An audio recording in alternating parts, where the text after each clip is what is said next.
Welcome back to Stacks. This is the weekly wrap. I guess by the time you're listening to this might be more of, this is looking forward to the week instead of wrapping up the week. You might be listening to this on Monday. But regardless, we're going to talk about the biggest events happening in crypto, how they affect your coins. I'm Luke. This is my co-host, Trader Mayne. Mayne, how we doing, buddy? Doing good, man. I'm doing good. A beautiful day here in Vancouver. No better way to spend it than inside recording a podcast. How was last weekend? You were at the fights in Dallas? Good fights? Dude, Dallas was super, super fun. The UFC event itself was awesome. I've never been, so highly recommend. It's one of those, sports that live, it's just a different feeling. It's a different beast. And super cool to be part of the Campai Panda event. What Bags is doing with that project, I think, is awesome. We obviously have Pandemonium coming up this weekend. So if you want to come party with Luke and I, we'll be at Pandemonium in Vegas. I think you can get a VIP ticket for like $60. So I'm not a huge NFT guy, but this is one of the few NFTs I own where I've actually gotten some use out of it, which is pretty cool because most of the NFTs I buy are worthless. So pretty cool. It looks like you just bought a car too, man. New Audi? What model is that? It's a brand new RS5. Only on crypto Twitter can you post like $130,000 car and get called poor. But it is what it is. I kind of knew what I was getting into when I posted that online. I knew people were going to be like, that's not a Lamborghini. Like, that's not a Ferrari. People don't realize I live in Canada. It snows and rains 9 months out of the year here. A Lamborghini doesn't make sense as my only car. This is something I could drive year round. And here I am, so self-conscious that I'm now explaining myself on a podcast, but I love it. Super fun car.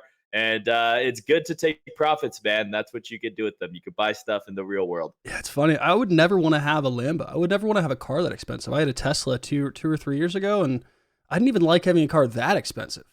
Sometimes I was like, what the fuck am I doing with this nice of a car? Cars are not an investment. They're a depreciating asset. And it's a very much a super luxury item. I don't think people realize like having a supercar is such a luxury, unnecessary item. I barely drive. I live downtown. Yep. I think I put 8,000 kilometers. That's like, I don't know, 5,000 miles on my car in the last 2 years. So for me to go and spend 300-400 grand on a Lamborghini just to drive it like once a week just didn't really make sense. So yeah, I'm with you. I love cars. This thing goes fast. It's fully brand new warranty. If anything goes wrong, I just bring it in, drop off the keys. But yeah, when Lambo, I guess, remains. Maybe next bull run. Yeah, we'll see. Me and you both. What did happen this week? Biggest movers that I saw this past week, one of the themes that stood out was anything related to the Ethereum ecosystem. Obviously, because the merge is the most important catalyst.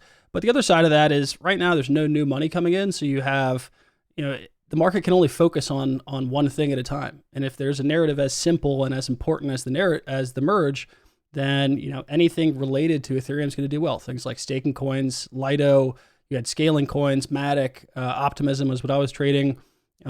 Even some Uniswap and some old DeFi coins were doing well. Is there anything you were trading? Anything you were watching last week? Primarily still watching, the majors personally. I completely agree with you. I think the next big move is going to be Ethereum based. I think it's going to be led by Ethereum itself, and then everything in that ecosystem that is a proxy to, attached to Ethereum, I think are going to be the things that you want to focus on.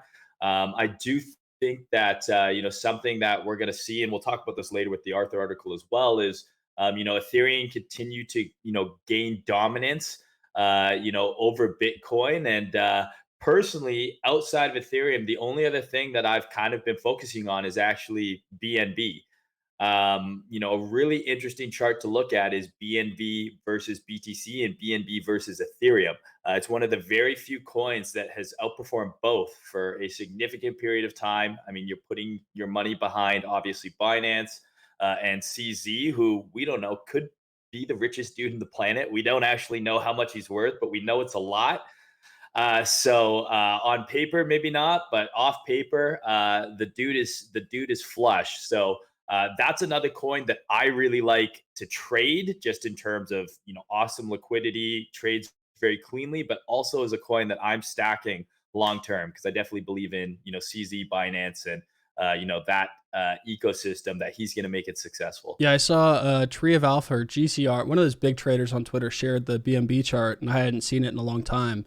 If you go back 4 years, BNB versus Bitcoin has just gone straight up. It's been outperforming for 4 years straight. And there's not that many Yeah. alts ever that have been able to do that and are still doing it. Like Yeah. it just broke a new all-time high, and it feels like no one's talking about that, about BNB. Exactly. That's why I like it so much. Most altcoins might have one market cycle in them where they outperform Bitcoin for a period of time. And then usually it's like every, wannabe coin, the EOSs, the ETCs, all that, where the chart just looks like pain and suffering for, the rest of eternity. 4 years in crypto, very long time to be outperforming Bitcoin. Absolutely a coin you should have on your radar, short term and long term, in my opinion. What else happened news-wise? You mentioned the Arthur article. Let's just start there. What's this article about? Arthur Hayes, he's been known to drop some blogs, shares thoughts on the market. It seems like that's all he's doing. Now that he's at home arrest in Miami, you got the better of the case. He's not in prison from the BitMEX situation. Now he just writes articles. I love them. They're great articles, but I didn't read this one. What's he talking about? So Arthur's an enigmatic character in the crypto space. Love him or hate him. At the end of the day, in my opinion, he was a huge proponent of moving the space forward. So you might not, he's maybe infamous more than he is famous. Because while he was one of the first people to introduce derivatives trading to a large part of the population, he was also directly trading against people on his platform. And that's no fun because I'm sure you could do a search on your Gmail and see a lot of BitMEX liquidation Oh yeah. emails in there, just like I can. And I'm sure many of you watching can as well. But I love Arthur's articles. The guy's a very good writer. He's extremely articulate, very intelligent, and he knows what he's talking about. People are clowning on him because he released the article that effectively said the bottom's in and he is a mega bull on Ethereum. And then Ethereum dropped like 3%. Everyone's like, oh, Arthur is he's a counter trade.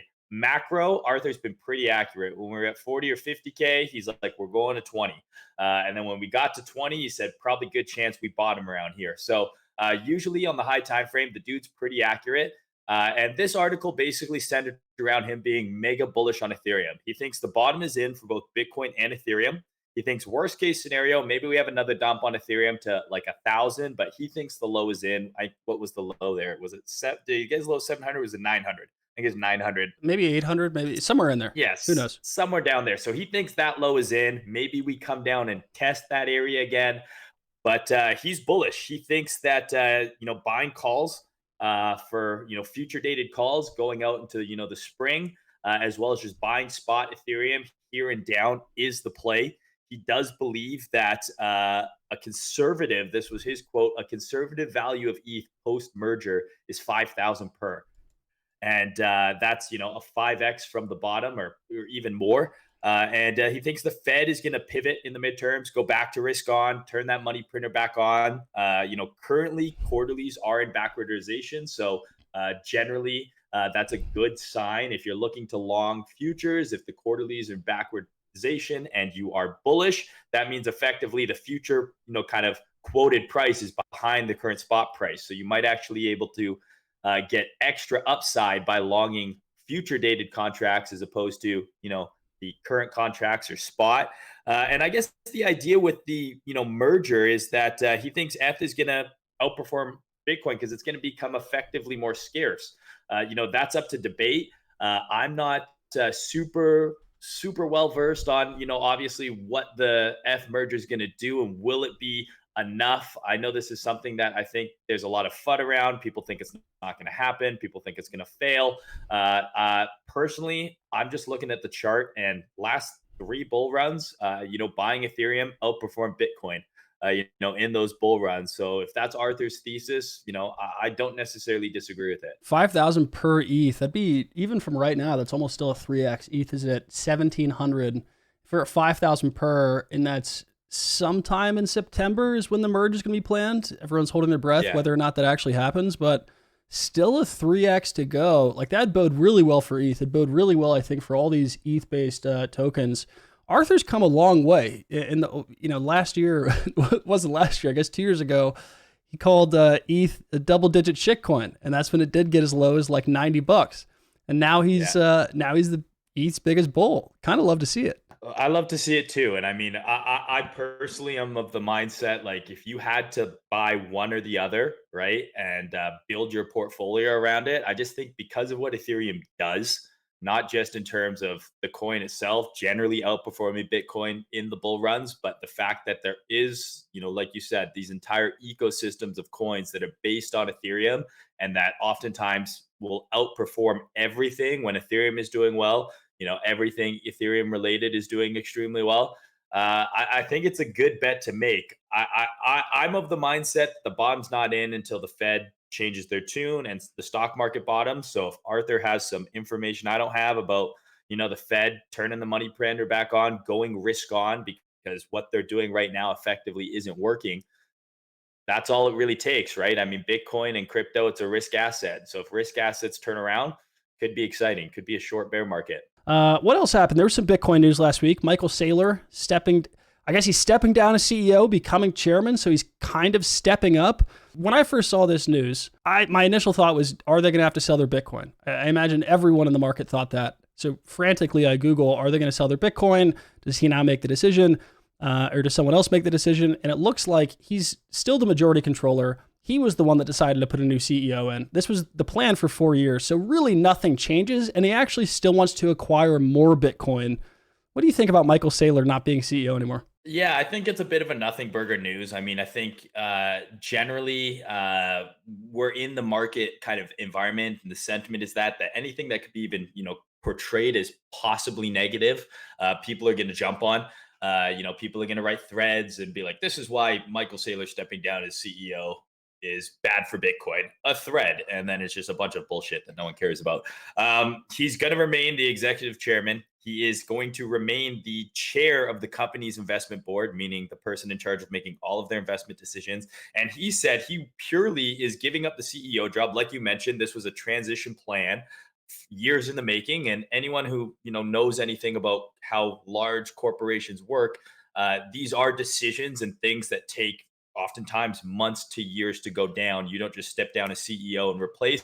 That's something that was likely lined up well before they even went on this kind of acquisition spree. And he said the sole purpose of him stepping down is so he can focus on acquiring more Bitcoin and being an advocate for Bitcoin. So if anything, Bitcoin's biggest bull is freeing up time to continue to be Bitcoin's biggest bull. So I don't think it's a bad thing. An absolute legend, dude. He in the Bloomberg interview, he repeated the number over and over. He's like 122,000 Bitcoins. That's the only number that I care about. It was just such a Chad moment. That guy's he will go down with this ship, dude. Balls of steel on Michael Saylor. Yeah. I mean, if you look at the MicroStrategy stock chart, it's kind of hilarious to see two effective bubbles pop, the internet bubble and then the kind of Bitcoin bubble in terms of their stock price.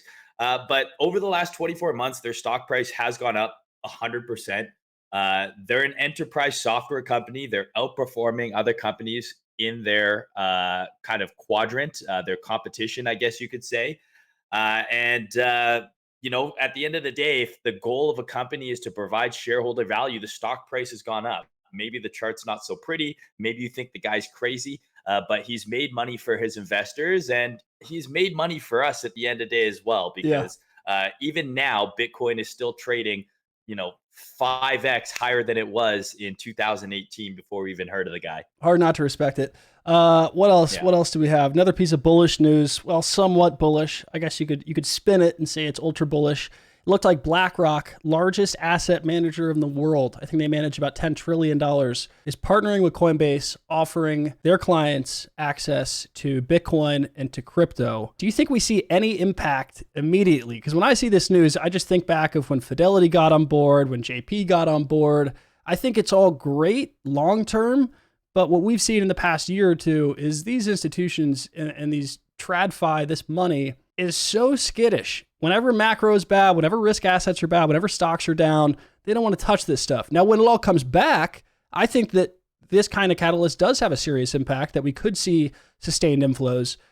But for right now, it's like I don't know. It's like when someone buys you a present, you can't open it till Christmas. We know it's there, but I don't think we really see the impact right now. Yeah, I mean, these large institutions move like molasses. If you've ever dealt with the bank, if you've ever dealt with any of these types of institutions, things move very slowly because there are massive amounts of regulations in place. They have entire risk departments and votes and things that need to happen at the board level before any sort of investment can be made in anything, especially in something as, volatile and, risky or perceived risky as crypto. I think, like you said, long term, absolutely. How is this not bullish? This is one of the reasons why I keep a lot of my stable coins in USDC because they are indirectly backed by BlackRock. BlackRock, I think, has $10 trillion assets under management. They have more assets under management than like the entire country of the United States. They are an extremely well run business. They own and have their hands in almost everything. Yep. So I don't see how it's a bad thing long term to have a company like this backing, kind of the face of crypto from a public sector sphere, Coinbase being the first crypto company to go public like that.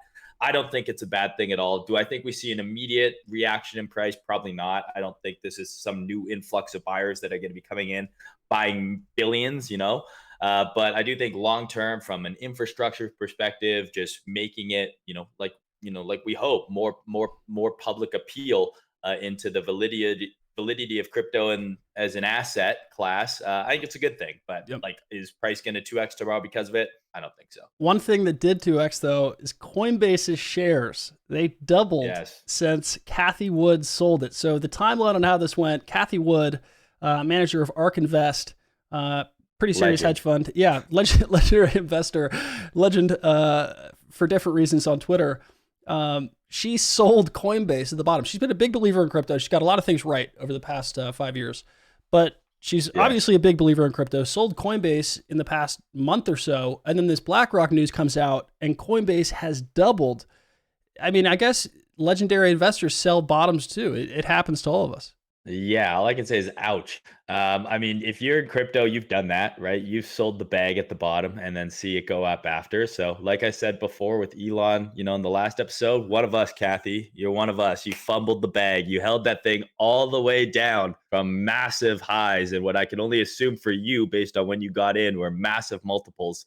And it's like it's you could liken it to anything, right? Like like Sam backing a coin right after you sell, right? Or getting listed on Binance immediately after you sell. Same thing. You're one of us now. I mean, Warren Buffett did this with COVID, right? I think he sold the airline, all of his airline stocks right at the bottom, and then everything basically that was the bottom. So even the best investors, guys, make mistakes. So there's still hope for you. Solana hack. This is the one piece of bad news last week. I don't know if I read the headline right, but it said millions of people lost money on Solana. I don't know if they meant millions of dollars were lost on Solana. It looked like it was a wallet on Solana. But did you get hacked? I think the value of everyone's Solana tokens on those wallets, maybe 5 million people, equated to about $5 million.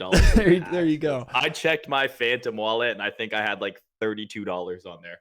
And I don't even want to tell you how much that number was when I begun. Yeah, I mean, bad news. It does seem like it wasn't a wallet specific hack because it was Phantom Wallet. I think there was a couple other wallets that also seemed to have, some potential risk to them. I'm not super tech savvy with this kind of stuff. So my advice to anyone who is affected, generally when you see this type of thing happen, if your money is online in some sort of hot wallet and it's not backed up by your ledger or on some sort of offline way, transfer it to a tier 1 exchange.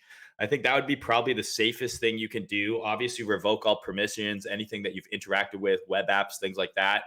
You definitely want to revoke those permissions. But tier 1 exchanges in this instance can be kind of a safe haven, right? If you transferred that money over to FTX or wherever, you probably would have been pretty safe. But yeah, I didn't have anything worth stealing anyways. Yeah, imagine making it all the way through the bull market, the bear market. You still have, your portfolio on this cold storage wallet. You're doing everything right.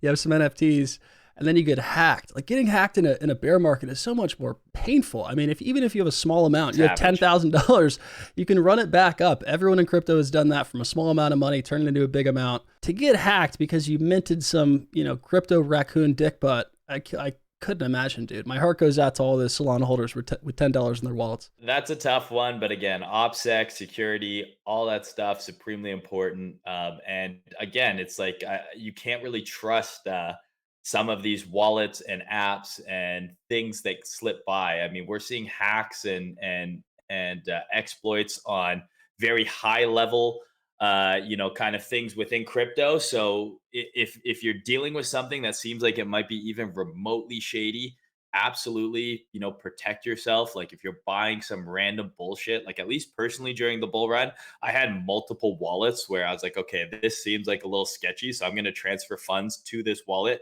to interact with this contract. Therefore, like, my risk vector is very small. But yeah, lessons learned, I guess. Sorry to the Solana Moon Boys. There's one more piece of news I want to cover. This one actually just happened today, where the Senate has passed a $430 billion anti-inflation bill. We're spending more money to fight inflation. I don't quite understand that. But tying this back to what you said about the Arthur article, I do think there's an interesting shift lately in the market where, let's say inflation numbers do stop hitting new all-time highs. Now we have this anti-inflation bill being passed. There was some dovish comments said in the last Fed meeting. Maybe people start to think that the worst is behind us. Like I was trying to get a gauge on this, asking friends, other traders, my brother, even if things are bad, we're still in a recession. It's going to be tough the next 6 or 12 months. But if the worst is behind us and the market starts to price that in, I don't know. It wouldn't be the worst case. But I guess we still have to see inflation numbers. Who knows if this bill passes? Do you have any thoughts on inflation here? Yeah, I mean, listen, I think the thing that you're going to want to look out for as a trader is you want to see the market start to react bullishly on good news. That's generally a pretty good indicator that price is starting to shift and momentum is shifting. And we may be in for a potential bottom and rise in prices from like a macro perspective. What you're going to see when the market is bearish, during the bear market, it didn't matter if good news came out, the market didn't react, and when bad news came out, it reacted extremely negatively. And the inverse is obviously true during the bull market. When the market was bullish and then Tesla announces that they're buying Bitcoin, it doubles in a few weeks.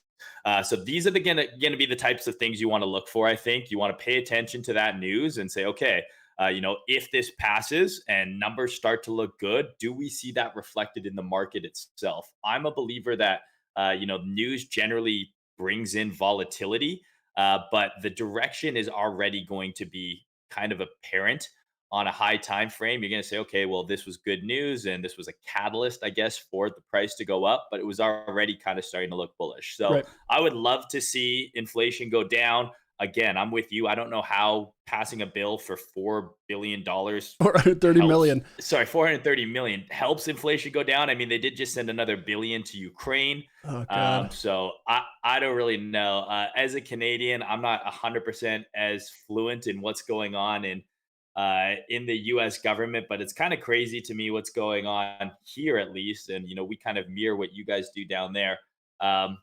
Yeah, I mean, let's hope. You do have to, be aware we have been in a bearish trend for almost a year, right? So, how long does a recession last? It can last a few years, but it doesn't mean that price goes straight down. Generally, you have that large correction, and then you have a period of kind of sideways, and that's where we're in now. I would love nothing more than for this to be the bottoming range. Like if 17 to 24K is the bottoming range for Bitcoin, I think that bodes pretty well for what's possible when the markets do turn around, right? Because we generally see, 10, 20x across some of the majors. That would be pretty sweet. On one piece of meme news that I think we should touch on is the Craig Wright versus Peter piece. So that damages suit got settled.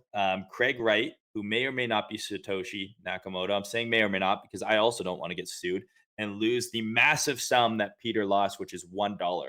So, GG to Craig for the W there. And shout out to Kobe for setting up a GoFundMe because I do think we all need to support Peter. He's done a lot for the community, and I think he might need help raising those funds, to pay those damages in that settlement. So unfortunate, Peter, but you'll bounce back from this, man. Shout out, Peter. Peter, I will send you some sats to help you get to that $1. But congrats on the win. I don't have anything to say to Craig Wright. I don't want to be sued. I don't want to deal with that. Yeah, exactly. Craig, I have no feelings about you one way or another. I don't even know who you are. Keep on keeping on, man. Mayne, what are we looking out for this week? Since we're recording this on Sunday, I imagine some of you guys watching and listening are hearing this on Monday. You said you're watching BNB. Is there any other setup, Bitcoin, ETH related, that you're looking forward to trade? So we'll throw up a chart here, but if you're looking at like the 4-hour chart on Bitcoin and Ethereum, I think we're consolidating pretty tightly here. I do think we're due for a move this week. Personally, I'm thinking we have a sharp move to the upside, followed by a rather large retracement. And then that retracement is where I'm looking to get long for potentially a larger leg up. So specifically on Bitcoin, I'm looking for a move between 23,500 to 24K, somewhere in there for an early week move up that I'd actually be looking to short into. I think we have a good opportunity here to kind of trap some people longing near the top of the range, and then give us one more, shakeout to the downside before potentially finally starting to trend. So that's what I'm looking for on both Ethereum and on Bitcoin. I'm looking for an early this week. So maybe it's tonight, maybe it's tomorrow, move to the upside, followed by a dump. And I will be looking to short that move in terms of kind of like an intraday trade or an intraday trade. But then I'm looking to build a swing long on the next correction. I like it. I think in that move up, if we do get that move to 23.5 or to 24 early this week, which I also see happening, I do think we go up from here. I've loved optimism and Lido in the past week. I'm like an ETH maxi at this point with how much I've traded. I should probably ask an ETH maxi what those coins even do. I'm scared to look, but I'm also a little bit worried on how fast they've gone up. So one of the coins I like right now outside of that is actually Solana. On the back of this hack news, we've seen NEAR and AVAX actually go up.